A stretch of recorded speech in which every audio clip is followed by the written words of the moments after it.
It's Divas That Care Radio. Stories, strategies, and ideas to inspire positive change. Welcome to Divas That Care, a network of women committed to making our world a better place for everyone. This is a global movement for women, by women, engaged in a collaborative effort to create a better world for future generations. To find out more about the movement, visit divasthatcare.com after the show. Right now, though, stay tuned for another jolt of inspiration. Hello to all. Welcome to Divas That Care Network. I am Joyce Benning, and I will be your host for this absolutely magical, robust lifestyle show. I would like to thank each one of our listeners that are here today listening to all this wonderful podcast today. I just am so very grateful and thankful for each and every one of you. And with that, I am going to introduce to you an amazing returning diva, Vivian Shapiro. And her and I are going to chat about poetry in vibration. So Vivian, would you please introduce yourself to our listeners today? Hi there. First of all, Joyce, it's so nice to reconnect with you. Thank you for having me on your podcast again. I feel blessed and inspired by you. So always happy to chat with you. So just basically, I introduced myself last time. I tried to make it shorter this time.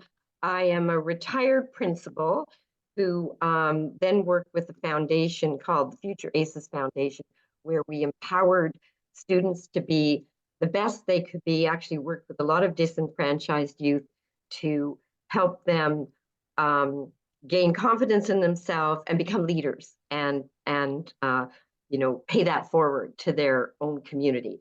So that's what I've done for many years, working with people to kind of bring them to the best they can be. Ended up working, didn't retire really from the foundation that I worked with, the charity, till about 2 years ago, but still I'm very active doing that kind of thing. I'm an author. I'm a songwriter. I don't think I mentioned that last time. I've written a song that was on the VMI charts to number 19 called Between Friends. And I have 13 grandchildren who keep me active and keep me vibrant, and therefore wrote the book called Go Vibrant. And what else? I just love life. And I love sharing things with people. I love growing people. And I just, am a great proponent of life and living life to the fullest. I guess that would do. Oh, I love it, Vivian. You are service to others in everything that you have done in being a principal and working with that foundation and just serving others and helping others, and yet serving yourself, because I can see the vibrance and the passion and hear it in your voice on how vibrant and passionate you are about everything you do. And you said you were an author, you are a songwriter. I did not realize that. And you also write poetry, and that is so awesome. So how would you like to start this show today with poetry in vibration? Okay, thank you, Joyce. So I don't know, what episode was I on? Was there a number to the episode before? Okay, well, you can, those of you who are listening to this, you can look up and see when I was on with Joyce a month ago or so, and hear about my book called Go Vibrant. Yes. All right. And in this book, I talk about the fact how I wrote it was that I went into all my journals that I've been writing for over 40 years, but went back past 40 years to actually establish the material that was my source for the book. And while I was doing that, I noticed in it that I wrote a lot of poetry. And it reminded me of the fact that whenever I have a situation, like I never thought about it before till I started reading my journals and reading the poetry. And I was impressed by myself. That's a little immodest, but I was impressed by myself. I thought, wow. So when there are occasions like celebrations of parties and things like that, birthdays, anniversaries, I always used to, my dad and mom used to get poems for me when I was little, used to always put it into a poem. So when I was reading the journals, I realized that poetry has a vibration to it. It can be a sad vibration. It can be a happy vibration. It can be an elated vibration. It can be a thoughtful, very, when you look inward vibration. And poetry can express, I realized that poetry really is the best way of expressing what you really want to say, because if you attune yourself to writing poetry, you somehow get those thoughts out better. Like, I totally believe in journaling, and I recommend that to everybody. But when you journal, usually the journaling tends to be, if you're writing a daily journal, about what you did, about what you saw, and then some of your thoughts about that.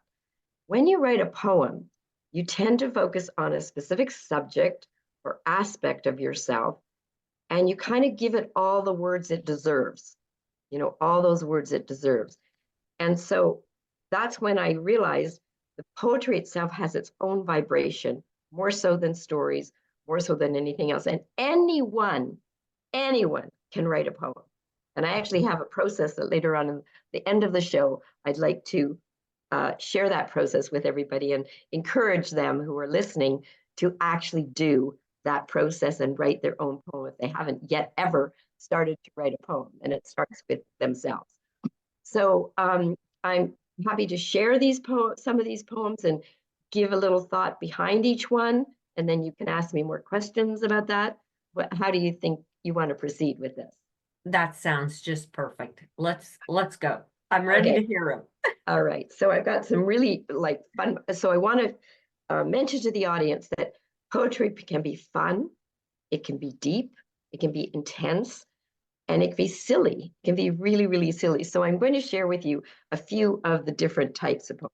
So this poem is a non-rhyming poem, which really is a very easy thing to do. When you do a non-rhyming poem, you just break it up in the phrases that have meaning so that it's not all one sentence, right? It really is a sentence broken up into different thoughts.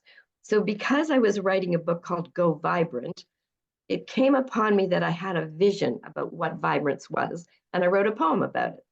So I had a vision that vibrance came to me, and this is what she whispered in my ear. I am vibrance. Who am I? I am one, and I am many, ignited by flames of visions, of visualizations, of verve and vitality, loving to dance and frolic in the colors of life. I breathe in intensity. I breathe out passion. I am authentically alive. I live with and through both pain and pleasure. In the playgrounds of positivity, I sensually seize each day. I will refresh you, help you feel resilient, help you feel alive with love, life, light, and laughter. I offer invitations to all to drink a full glass of my sweet sensation. Stir it soulfully so you may be fulfilled by its magic secret.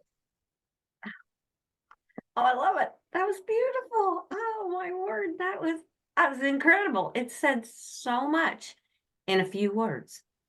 In a few words, right. And what it was doing was, I really did have this vision. I seriously had this vision before I was writing the book, because it's called Go Vibrant. So I had this vision that this aura, this well, it was a woman, it was a she, was surrounding me saying, go for it, go for it. Breathe me in, like drink me up, like get that magic sauce in you so that you can write about going vibrant. So here's one where my poetry comes out with a very, very poignant part of my life where I separated from my husband after 28 years. And I sat down to embrace myself that I did this. All right. And it's called Finding Vivian. Freedom at last, a break from, so this one is a rhyming poem. Right? Freedom at last, a break from the past. No more words that rip apart. No more surging pain upon my heart. The truth was told, a decision bold, made clear with fear and trepidation, yet what I feel is pure elation. No more questioning, no accusing, no more hurtful word abusing. Free, oh yes, so free am I. Should I feel this good, this high? I know I'll come down very soon, amidst the family life now ruined. I only hope that what I've done will leave no damage to my sons. I'm ready to take my new life on, living alone now where I belong, finding myself, being true to me. I'm free, I'm free. My God, I'm free. That was written in 1994. Oh my goodness. Oh, that has so much meaning in it. Because like hurtful word abusing, no more. And pure elation. And Right. take my life on. Oh yes, that was incredible. You And were what, sorry, go ahead. I was just gonna say it just so much sounds like what you were feeling at that time. You Mhm. can just feel you can just feel the passion in the words that you were feeling at that time and how you expressed them and put them on paper in a poem is what is so beautiful. And what I encourage people out there who are new to poetry or do poetry, and I'm sure that poets out there really know, is to just throw the words out. Like throw them out as they come into your head. They might not Mhm. even have any meaning at the moment. You can shape it a little bit later, but I tend to not touch much of it other than if I want a specific rhyme scheme with a poem that rhymes like ABBA or ABAB. Then I shape it afterwards to make sure that it has that like beat and rhythm. But it doesn't have to, it can just flow. This one's another one with an AABB rhyme scheme that I wrote, and it's showing the difference between a 1994 poem and a 2021 poem when I'm now a senior, right? So I wasn't a senior at that time. And I was thinking about getting old at this point, but it's showing up in the now. My 75th year will soon pass me by. So this is a couple of years ago. My 75th year will soon pass me by as my 76th is now drawing nigh. Been quite the year with stress and strife, surviving through fears in this COVID life. Am I getting old? Hey, wait, not me. I still think and act like at least 33. As I watch autumn leaves that gently fall, I think of transitions that happen to all.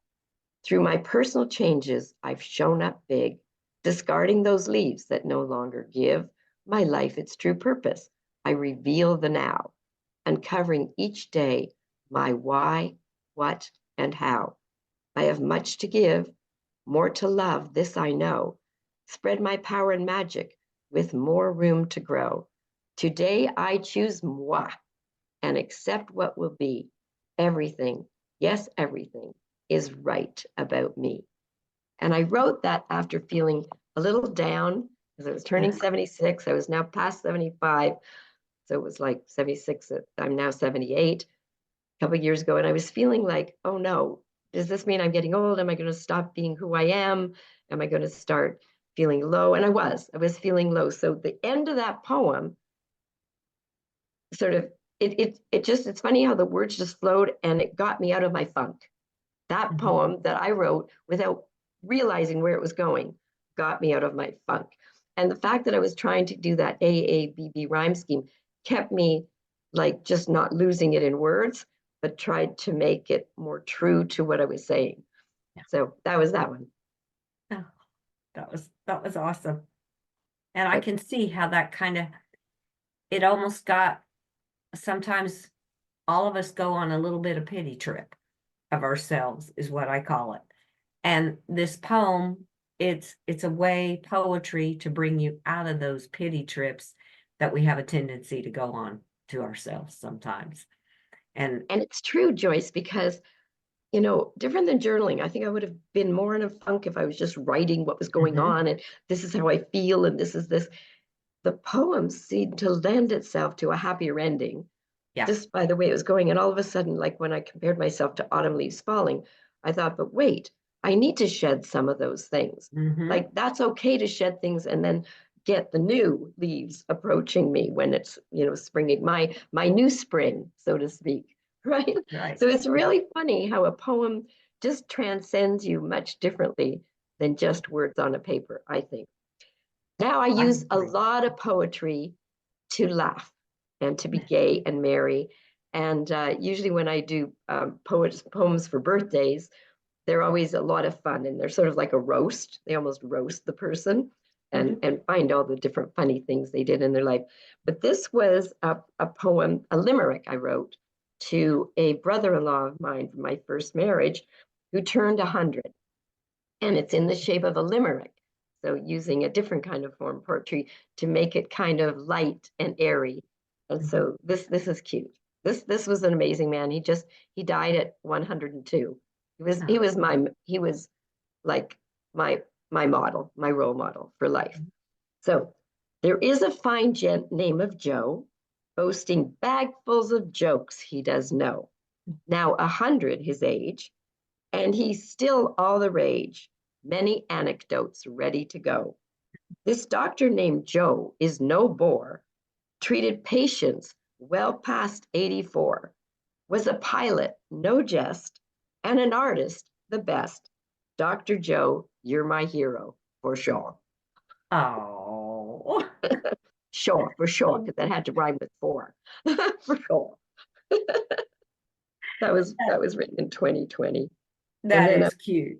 And then I'll read another funny one, just to show that I think poetry brings out the fun in all of us. This is called Cottage Pests, short and sweet. I'd give away my chocolate. I'd never eat fajitas if someone would remove from here the spiders and mosquitoes. And then this is another funny one. Let's read this. These are all in my book. It's called Cruisin', and it's "'Tis true a cruise can heal a bruise, something to choose.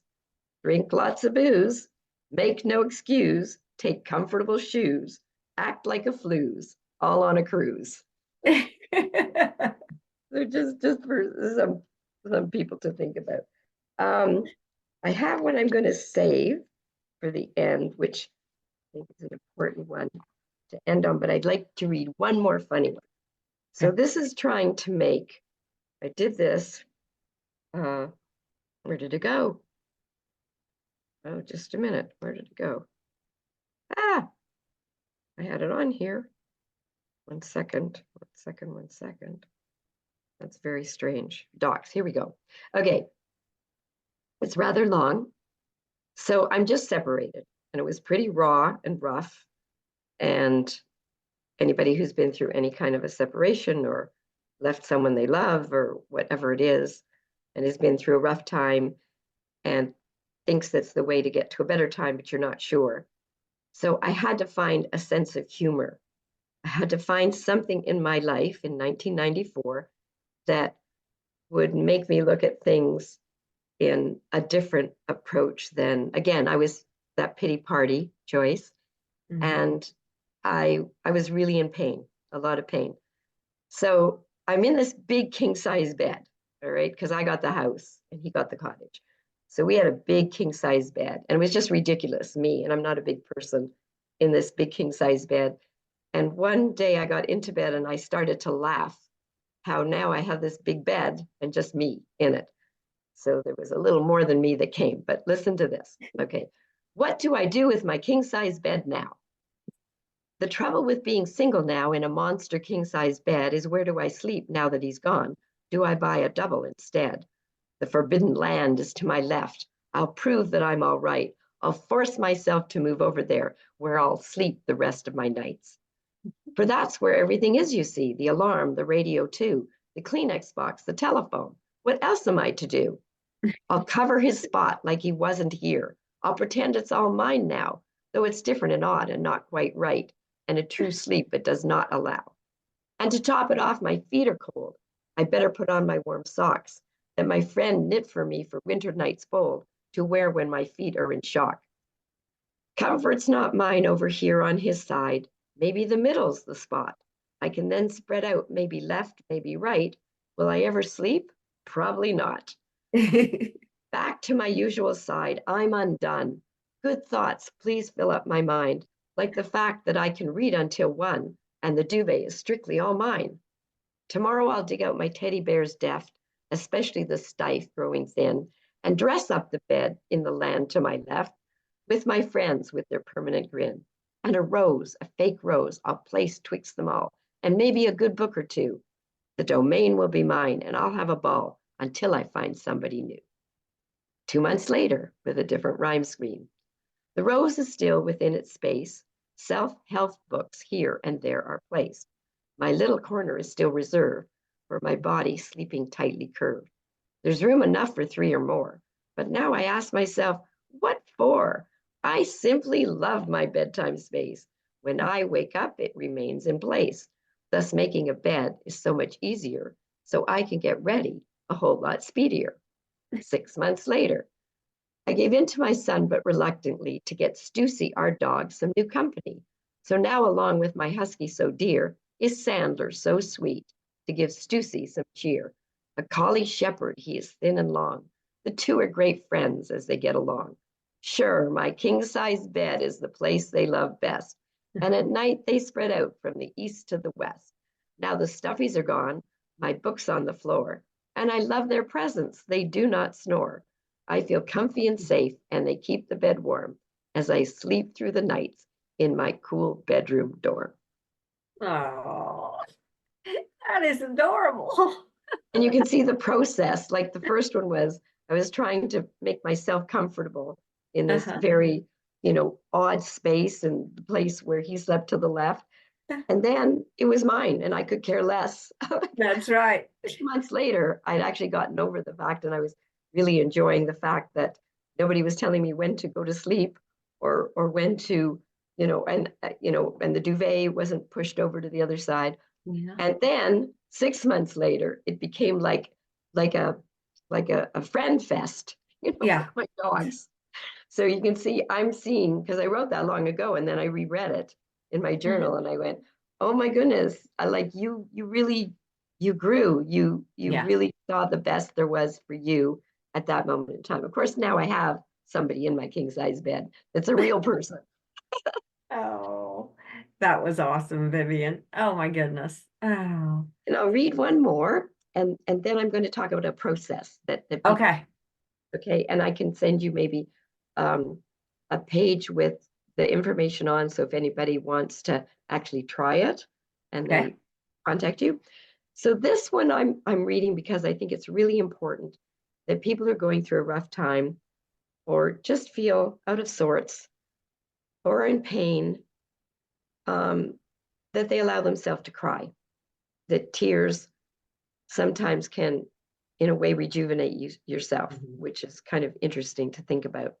So this is called Moving On Through Tears. And I read this a lot when I'm down or low. And then I realize that's right. Just let it go. Let it flow. Did I rhyme this? I did. Release the tears and let them flow. Tears hold the tales. Tears, let them go. Don't be afraid. Don't hold them back.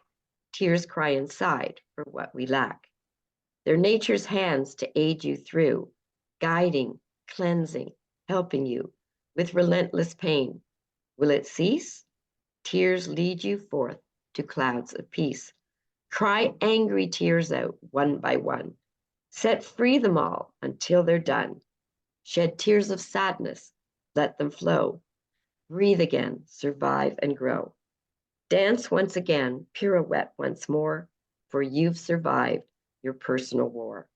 Resilient now, the trauma freed, fly now to where you're meant to be. That's my favorite. I like that. That's another great one. So this is really like super, and I think everybody should try it. There was a poem written by George Ella Lyons, and you can look it up. George Ella Lyons, Lyons. She's a poet, and it's called Where I Am From. It was introduced by my yoga teacher, and she had us all do this as an exercise one day. And what it is basically is you going back into your memories of childhood and teenage and adulthood and possibly seniors if you're there, and going back and through all those lives you've lived and using your 5 senses to see what was life for you. Where are you really from? Not I am from Toronto, Ontario, Canada, or I was born in Portugal. Not that, but where are you really from? What sounds are you from? What tastes do you remember? What sights are you from? So the poem consists of 5 stanzas. And what you do in those 5 stanzas is you write, I am from the sounds of, and you think of 5 or 6 things that touched you that you remember sounds of. And I'll read you mine later as an example at the ending. The next stanza is, I am from the taste of. And by no means do you need to rhyme. You just put down your thoughts. Like what tastes do you remember? Maybe you remember the taste of the first porridge you had as a kid, and that brought back memories or something. I am from the sight of. What are in those memories, those clouds of memories that bring sights to you that have a special meaning? Then there's I am from the touch of. And finally, I am from the smell of. And at the end of that poem, you add a few closing lines just to sum up your thoughts. So I'll read you mine. It's a little long. Sorry for that. My apologies for that. It's a little long, and I know we're near the end, but it'll give you the idea. And I have sheets that actually you can fill in if you want. I will send that to you, Joyce, and people may want to use that. Yeah. Okay. So I am from by Vivian Shapiro. I am from the very early sounds of gentle waves crashing over happy children's voices, playing in the sand on the beaches of Portugal. The later sounds of busy traffic from the open windows of our high-rise apartment in Toronto, Ontario, Canada. Roller skating wheels in the arena where I took lessons, and the melodious music of the 40s coming from our old, huge radio, or played on a record player. And it surprises me that I still know the words today. I am from the taste of my mom's German cooking, especially the Wiener Schnitzel and apricot and brown sugar dumplings, the freshly toasted tuna fish sandwiches awaiting me for my lunch, which I ate while watching Search for Tomorrow before I had to get back to school. Coffee crisp treats bought for me by my Opie, who walked me to the variety store. Fresh popped buttered popcorn as we ate in our car at the drive-in movies. I am from the sight of rivers, birds, shades of green, varieties of plants, trees, well-trodden paths of the ravines, my temporary backyard, where we played in empty refrigerator boxes, making them our imaginary homes. Giggling friends, running desperately uphill to make it back to the apartment to avoid the sight of an upset mother who had dinner on the table. Party sounds in our basement and my mom and dad dancing. I am from the touch of my first Labrador, Nero, who slept with me, traveling abroad with us, and had to sleep in the car, not allowed in our new apartment.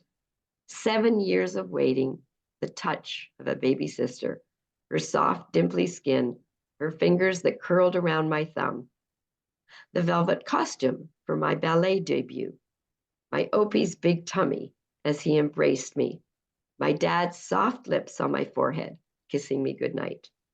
I am from the smell of the ocean, sardines on Portuguese street barbecues, my grandmother's perfume, ew, Omi and Opie's old oak dining room furniture, their damp basement, the lilacs in our first backyard of our first house, my dad's awful pipe smoke, though I tried to avoid it, happy that he gave it up finally. Every Monday, the smell of freshly washed sheets that dried with the wind outside on the line, now on my newly made bed. And the conclusion, I am from immigrants, Holocaust survivors, struggles, secondhand clothes, strength, courage, but most of all, support, love, and dreams of leading my best life. Oh, Vivian, that was awesome. Oh, that was really good. And I love how you broke it down for people that want to start doing some poetry, to just give them some ideas. That was just perfect. Just amazing. I'm sorry for my hoarse voice. It's not very smooth. You're okay. You're okay. It came out great. It was magical. As I said at the beginning, it was going to be a magical show, and it truly was. I Thank you. love And I it. encourage everybody to try, even if it's 4 lines or, at the end of the day, try to put a little poem together. Because, like I say, I think it's better than even words in a journal, even though those are Yeah, important too.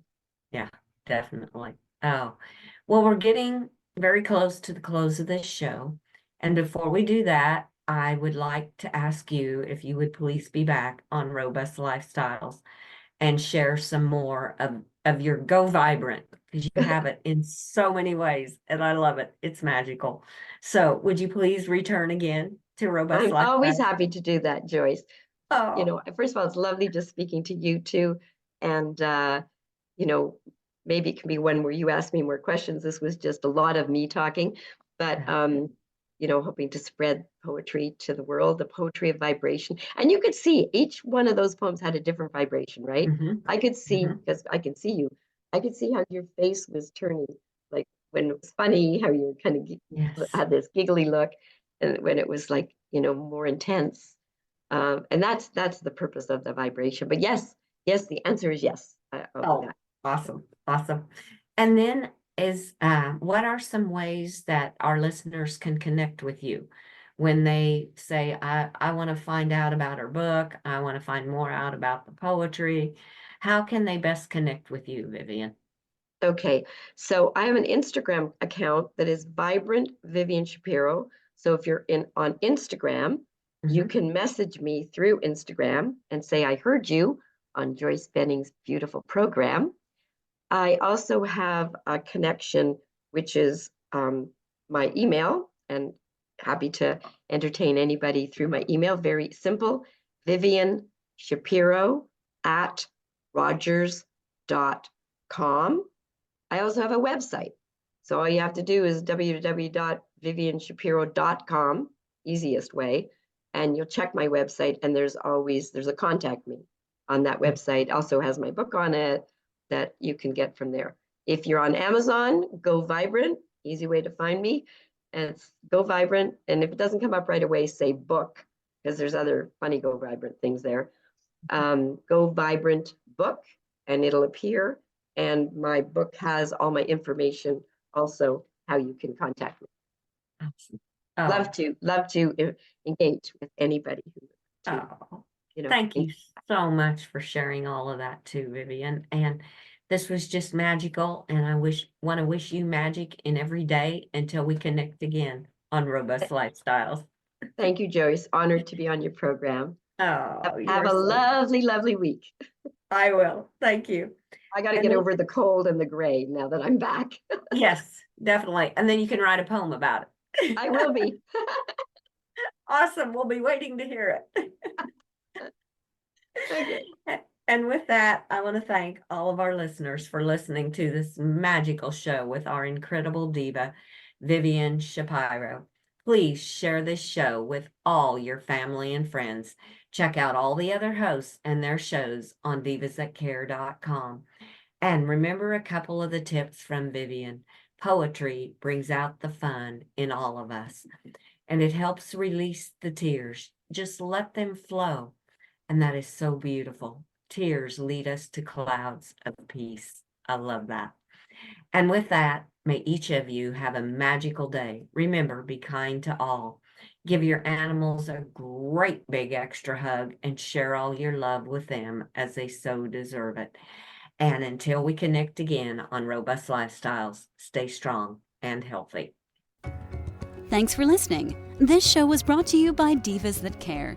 Connect with us on Facebook, on Instagram, and of course on divasthatcare.com, where you can subscribe to our newsletter so you don't miss a thing.